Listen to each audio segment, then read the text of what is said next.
Yeah, you heard it right. Basta radyo ibandera mo, mga batang gapo. Music coming from DJ Tonsky. All right. He is an Olongapeño rapper, composer, record producer. Si Tonsky yan. Na-feature siya sa Wish Bus. When the Wish Bus was here at SM City Olongapo, was it downtown o central? Basta, alin doon, isa doon. He was featured there. Great performance and great song, huh? Batang gapo, baby. It's sort of like an anthem of ours, di ba? Tayong mga Olongapeño, batang gapo. Yours truly is one. I've been living in the city of Olongapo since age 1. Since age 1 lang naman. I wasn't born here though. I was born in Santa Ana, Manila, pero my parents moved here when I was age 1. Bago mag-age 1, when I was just a baby. They moved here already. All right? Okay, so time now for the invites for you guys and the latest piece of news and updates from in and around the city.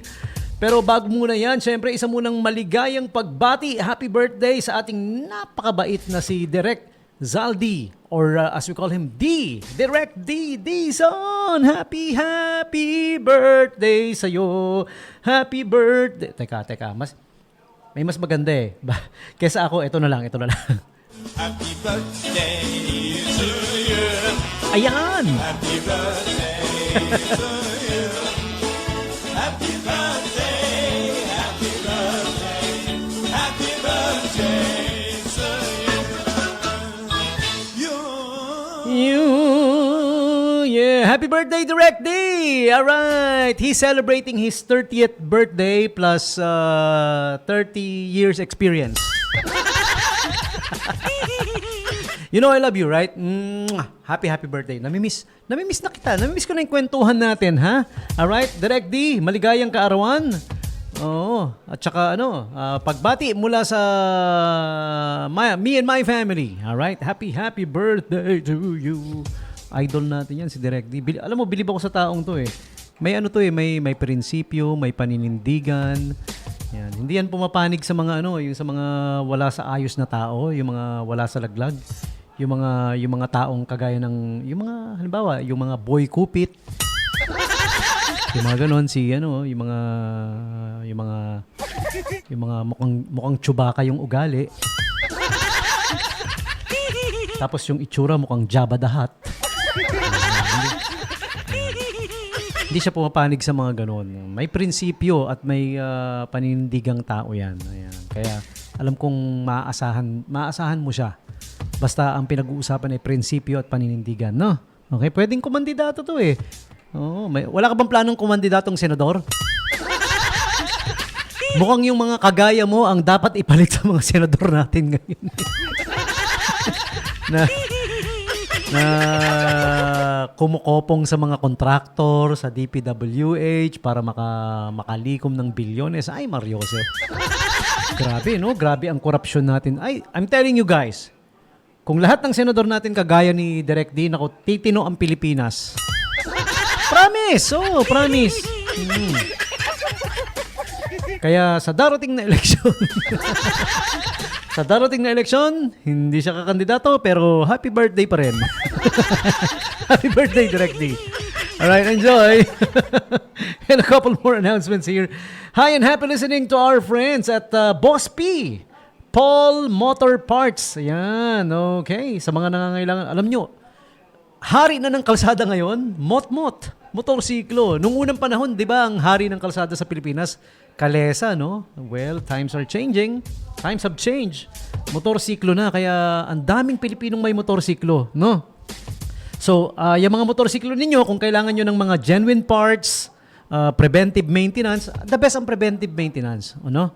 Kesa gumastos ka ng pag nasira siya. Mabuti nang nagpe-preventive maintenance ka kaysa yung gumagastos ka dahil may nasira. Promise! And ito yung the best na mapupuntahan nyo kung may motorsiklo kayo. Boss P.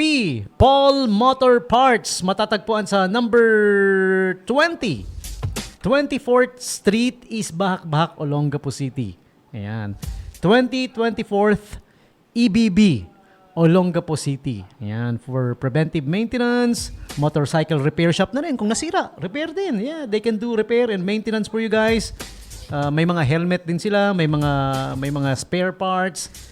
Pati yung top box, usong-uso yung nagkakabit ng top box, no, 'di ba? Pag ako nagpakabit ng top box dito, gusto ko yung yung lumalabas yung kalapati. Alam mo yun, habang umaandar ka, biglang may lalabas na kalapati. Tapos mapapatingin sa yung mga kasabay mo sa kalsada, no? Bibilib, no? Diba? Kaya mo ba yun, Kuya Ace Paul? Top box na may biglang lumilitaw na kalapati o kaya rabbit, no? Tapos sasabihin ng mga tao, malamang yung nagda-drive na yan, magikero yan. Sasagot ako ng, hindi po, DJ to, DJ. Ang magikero yung nagkabit ng top box. Ayan, okay. So once again, for motorcycle repair and service and ako yung motor ko, doon ko dinadala eh. Oh, ang galing ng gumagawa doon. Nung huli kong dinala yung motor ko, pagkuha ako, nakaka-receive na ng text. Sila lang ang kayang gumawa niyan. Nakakita na kayo ng motor na gano'n, nakakatanggap ng text. Tapos higit sa lahat, mura na, nauutang pa.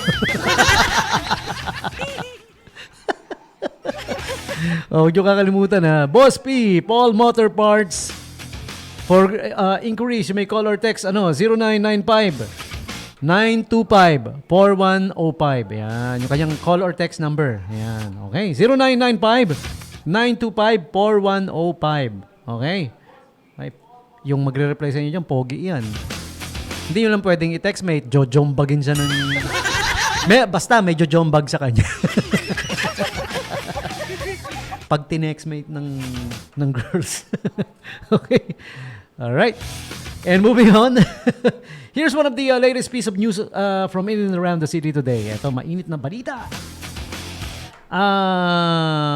This is about the nomination ng Partido Federal ng Pilipinas. Okay? 'Di ba, alam niyo naman na yumao na ang ating kaibigang si Kagawad, Boss Jack Gardon, okay? Ito na yung news. Hinirang ng Partido Federal ng Pilipinas Olongapo City Chapter kasi yun yung partido ni ng ating yumaong Kagawad, no? Partido Federal ng Pilipinas. Hinirang nila si Roel L. Katigawan bilang kapalit ng yumaong Boss Jack Gardon. Noong Setyembre 5, noong September 5 pa pala, no? Okay, gayunman, matapos ang ilang araw ng pagninilay-nilay, formal na umatras si Katigawan at nagbigay daan kay Joshua A. Gardon na anak ni Boss Jack Gardon, in case you guys don't know, okay? Sa kanyang pahayag, inamin ni Katigawan na nakumpleto na niya ang requirements bilang kapalit na konsehal, ngunit tinanong niya daw yung kanyang sarili kung nais pa ba niyang ipagpatuloy ang hamon ng posisyon o mas pipiliin ang simpleng buhay. Okay? So, noong Setyembre 8, the other day, naglabas siya ng endorsement letter kung saan buong suporta niyang inendorso si Gardon, yung anak, no? Okay? Upang maging ganap na miyembro ng Partido Federal ng Pilipinas Olongapo City Chapter, iginit niya ang buong tiwala na kayang isulong ni Gardon ang mga prinsipyo, programa at advokasya ng partido. Nagpasalamat din si Katigawan sa mga kasapi ng PFP Olongapo, lalo na kay Captain Cap Echi Ponghe sa patas na pamumuno. Nag-iwan din siya ng mensahe kay Kagawad Joshua Gardon na ipakita sa taong bayan na hindi lamang ipinamana ng ang kanyang posisyon kundi pinaghirapan din. Alright, we have this report from Radyo Bandera 107.1 FM. Olongapo, ang pinaka-respetado sa news and current affairs. Alright? So that's the latest. Ang papalit na po kay... Well, sinunod naman yung yung procedure, no? Di ba? Pang-11 ba si I don't know. Pero sa partido kasi nila di ba? Magkapartido sila. So, yung yumaong si Boss Jack, kung sino yung ini-endorso ng partido, may karapatan yung partidong mag-endorso, no? Okay? Yun nga lang, umatras si Katigawan at nagbigay daan sa anak ni Boss Jack, ang yumaong kagawad natin sa Olongapo City, no? Okay?